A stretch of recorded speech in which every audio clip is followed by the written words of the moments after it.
오늘 본 말씀은 시편 105편 말씀입니다. 105편 말씀에는 몇 가지의 이스라엘의 역사가 기록되어 있습니다.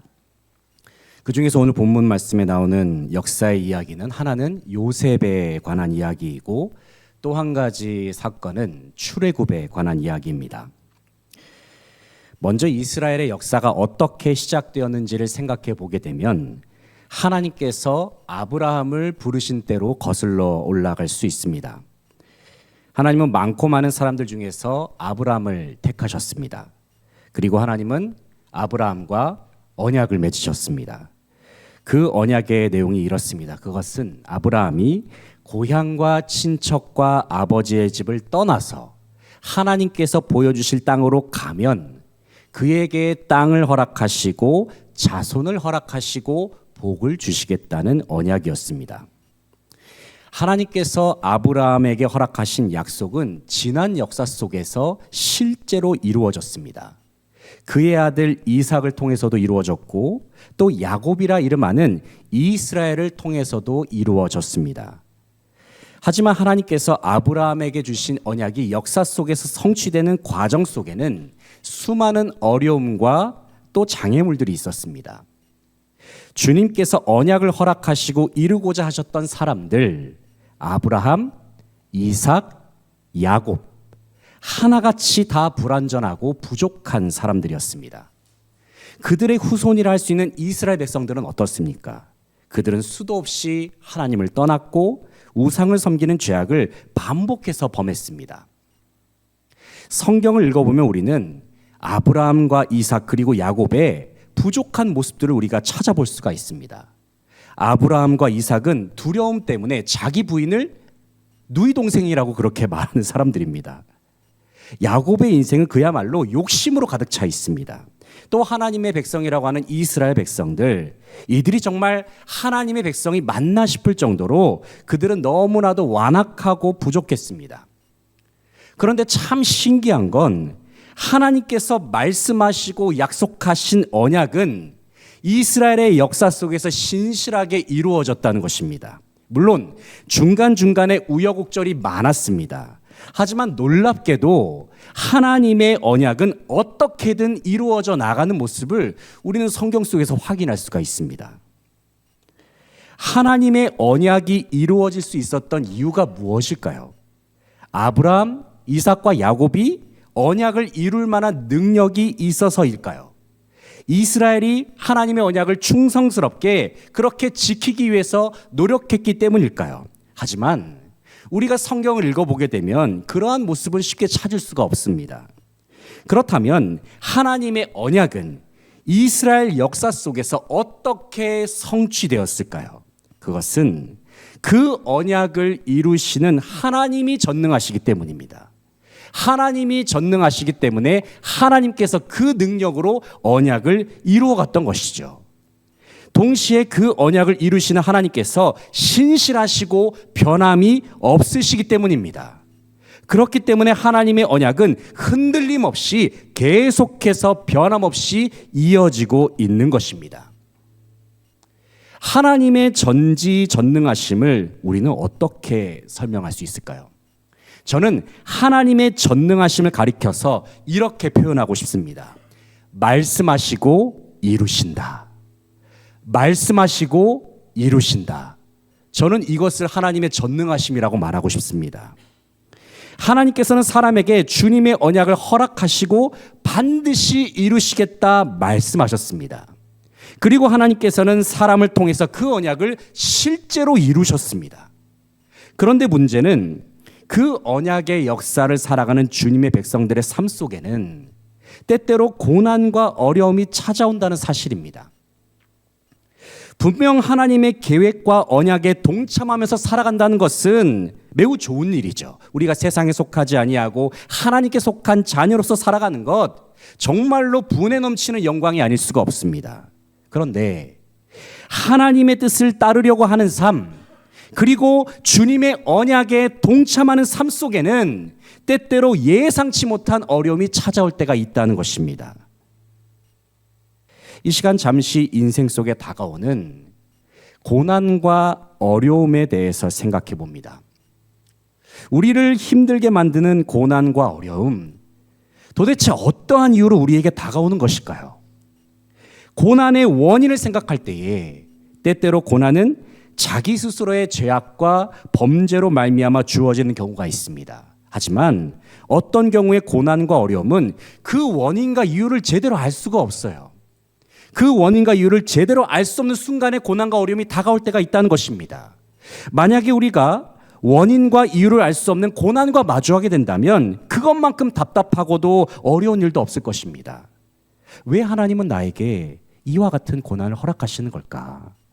내가 지금 이 정도의 고난을 당할 만큼 그 정도로 하나님께 큰 잘못을 했을까? 고난과 어려움을 겪을 때에 우리는 그 알 수 없는 원인과 이유 때문에 답답함을 느끼면서 하나님께 다양한 질문을 던져보기도 합니다. 오늘 본 말씀을 기록한 시편 기자는 하나님의 언약이 주어진 사람들에게도 고난이 있었다는 사실을 말하고 있습니다. 그 중에서 오늘 본 말씀에서는 요셉이라는 한 사람과 이스라엘이라는 한 민족을 소개하고 있습니다. 먼저 요셉을 생각해 보길 원합니다. 요셉은 어린 시절부터 아버지의 사랑을 독차지했습니다. 하지만 이와 같은 아버지의 편애는 형들로부터 미움을 받는 계기가 됩니다. 이후에 형들은 결국 요셉을 애굽의 노예로 팔아버리게 되죠. 요셉은 보디발 장군의 집에 노예로 들어갔습니다. 그런데 요셉은 정말로 열심히 일하면서 노예의 신분임에도 불구하고 참으로 성실하게 지냈습니다. 하나님께서 그와 함께 하셨고 모든 것을 형통케 하셨습니다. 하지만 그 집에서 지내는 동안 보디발 아내의 유혹과 관계된 오해를 받아가지고 아무런 잘못도 없이 정말 억울하게 감옥에 갇히게 됩니다.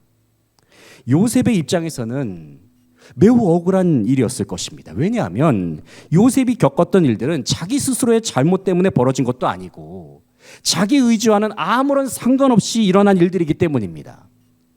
하지만 그와 같은 어려움 속에서도 하나님은 요셉과 언제나 함께 하셨죠.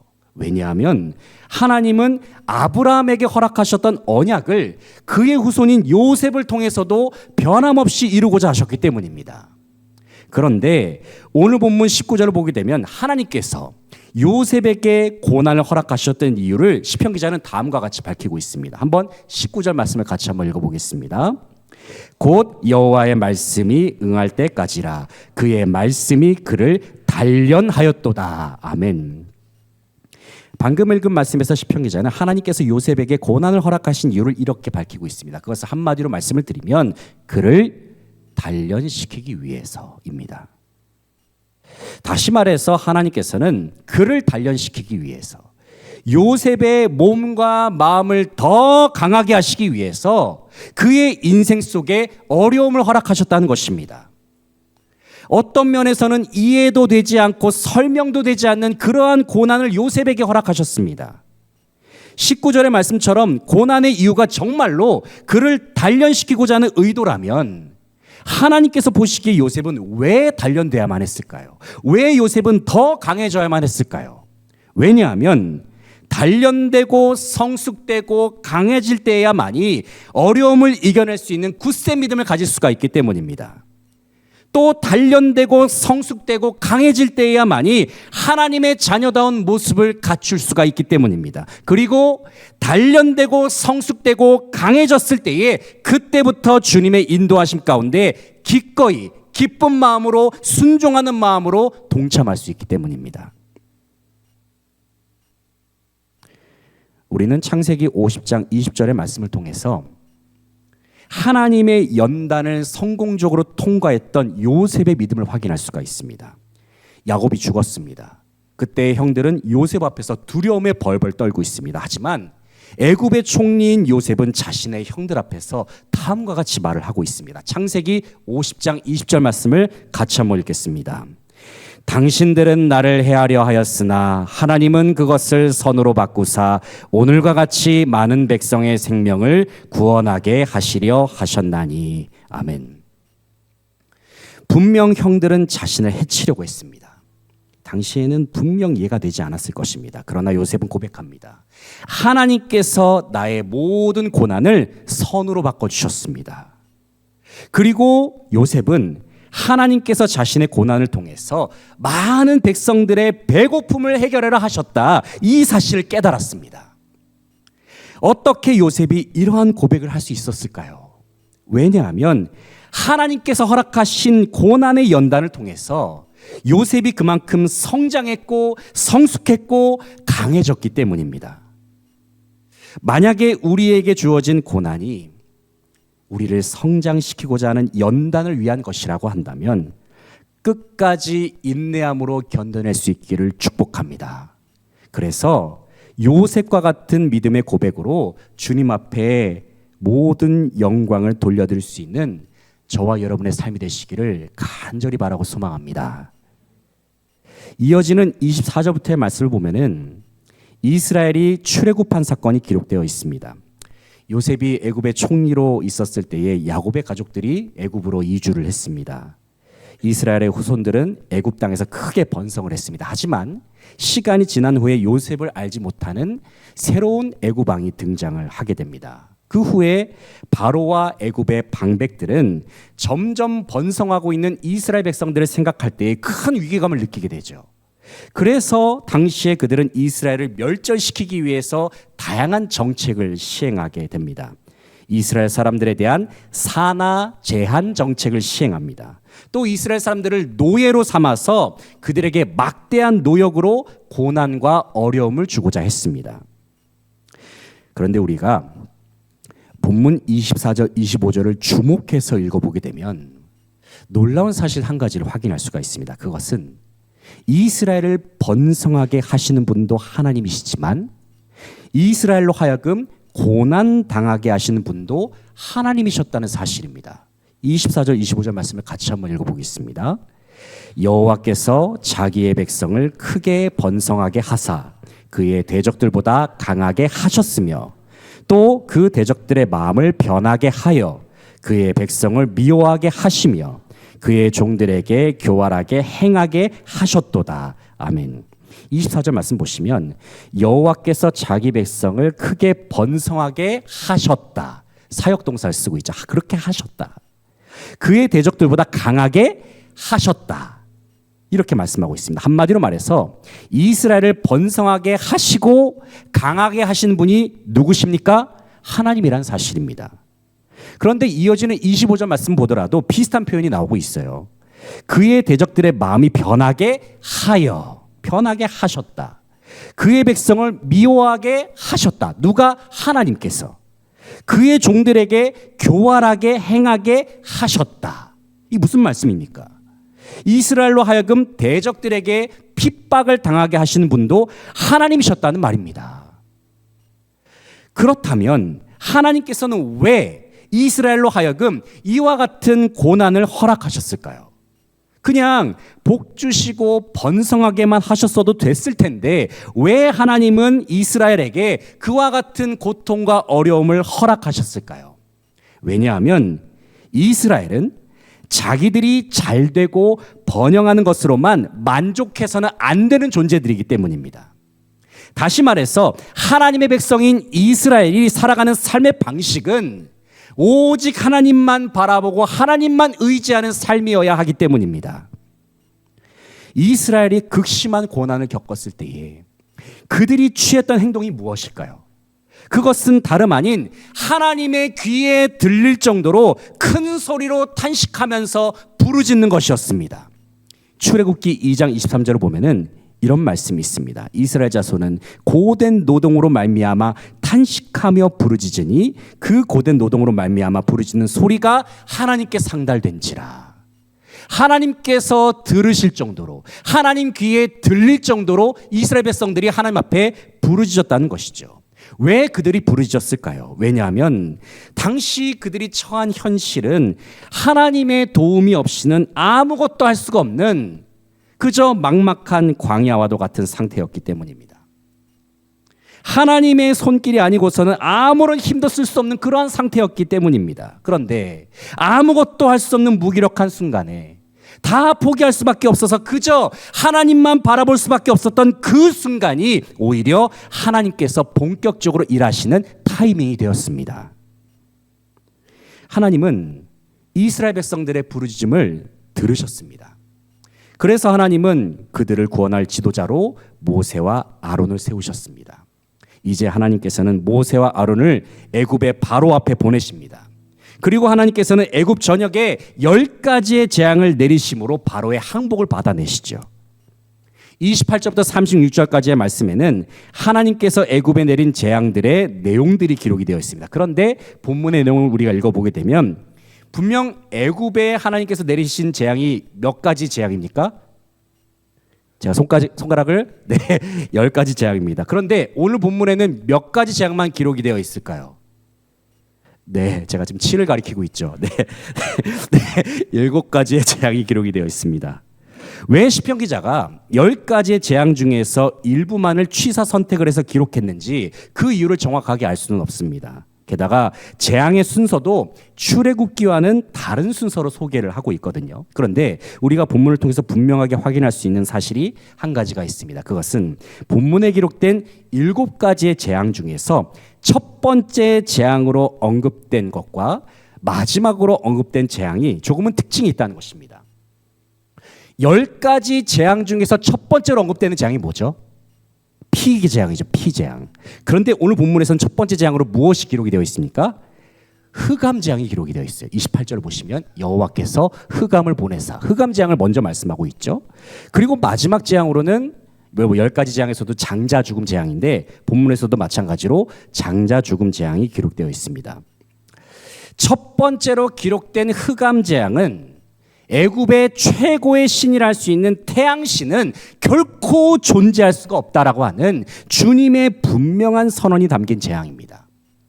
또 마지막으로 기록된 장자 죽음 재앙은 애굽 땅에 완전하고도 영원한 심판이 임했다는 하나님의 선언이기도 합니다. 왜냐하면 당시에 처음 난 것은 나머지의 모든 것을 포함하는 이 처음 난 것이 전체를 의미하기도 하거든요. 그러니까 처음 것은 전체를 의미하기 때문에 하나님께서 처음 것을 치셨다는 것은 애굽의 모든 생명을 심판하신다는 그러한 의미가 있습니다. 이러한 부분을 생각할 때 우리는 시편 기자가 7가지 재앙을 기록할 때에 처음과 끝에 흑암 재앙과 장자 죽음 재앙을 둔 이유는 어느 정도 우리가 짐작을 해볼 수가 있죠. 그것은 온 세계와 열방 가운데에서 오직 여호와 하나님만이 비교할 수 없는 참신이 되시고 오직 여호와 하나님만이 가장 위대하시고 전능하시다는 사실을 선포하기 위해서입니다. 분명 이스라엘이 애굽에서 고난의 시기를 겪었을 때에는 매우 힘들고 고된 시간의 연속이었을 것입니다. 그러나 하나님께서는 이스라엘이 겪었던 고난을 통해서 그들로 하여금 하나님께 부르짖게 하셨습니다. 하나님의 귀에 들릴 정도로 하나님께 상달될 정도로 부르짖게 하셨어요. 그리고 하나님께서는 이스라엘의 부르짖음을 들으셔서 하나님의 전능하심, 주님의 높고 위대하심을 온 세계와 열방 가운데 드러내 주셨습니다. 사랑하는 성도 여러분, 이스라엘이 고난 중에서 하나님의 전능하심과 위대하심을 드러낼 수 있었던 것처럼 우리에게도 마찬가지로 주님의 전능하심과 위대하심을 드러내야 할 사명이 있습니다. 어쩌면 우리가 지금 당장에 겪고 있는 어려움들, 우리 눈앞에 보이는 인생의 문제들은 어쩌면 하나님의 살아계심을 드러내고 증거하기 위한 도구일지도 모릅니다.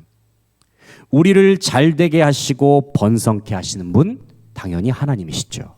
반면에 우리에게 고난을 허락하시고 부르짖게 하시는 분도 하나님이십니다. 그러나 결국에는 우리의 부르짖는 기도를 들으셔서 우리를 구원하시는 분도 하나님이십니다. 우리는 다 알 수가 없습니다. 다 이해할 수도 없습니다. 하지만 분명한 사실은 하나님께서는 주님의 완전하신 계획과 섭리 속에서 모든 것을 합력하여서 선을 이루시는 은혜를 저와 여러분의 삶 속에 분명하게 허락하실 줄로 믿습니다. 그저 우리가 할 일은 포기하지 말고 오직 주님만을 바라보고 의지하면서 하나님의 약속을 붙잡고 간절한 마음으로 기도하는 것입니다. 우리가 주님을 바라보고 믿음으로 기도할 때에 우리의 삶 속에 놀랍게 역사하시고 일하시는 주님의 권능의 손길을 바라보게 될 것입니다. 이제 말씀을 정리하겠습니다. 사랑하는 성도 여러분, 현재 여러분은 어떠한 종류의 고난을 겪고 계십니까? 질병으로 말미암는 고난을 겪고 계십니까? 마음의 아픔으로 말미암는 고난을 겪고 계십니까? 인간관계로 말미암는 고난을 겪고 계십니까? 경제적인 문제로 말미암는 고난을 겪고 계십니까? 아니면 인생의 중요한 선택을 해야 하는 일로 인해서 마음속의 어려움을 겪고 계십니까? 분명한 사실은 우리에게 주어진 모든 고난은 결단코 우리를 넘어뜨리기 위해서 주어진 것이 아니라는 사실을 반드시 기억할 수 있길 바랍니다. 때때로 고난은 우리로 하여금 하나님을 더욱 의지하게 하는 통로가 됩니다. 고난은 하나님의 인도하심을 보게 하는 통로가 되고 우리로 하여금 하나님의 자녀다운 삶으로 성장케 만드는 중요한 연단의 과정이 됩니다. 현재 당하는 고난은 그 언젠가 우리를 가장 빛나게 만드는 중요한 시간이 될 것입니다. 이 사실을 기억하면서 이 시간 하나님께서 허락하신 연단을 견뎌내었던 욥의 고백을 함께 읽어보길 소망합니다. 욥기 23장 10절 말씀입니다. 같이 한번 읽어보겠습니다. 그러나 내가 가는 길을 그가 아시나니 그가 나를 단련하신 후에는 내가 순금같이 되어 나오리라. 아멘.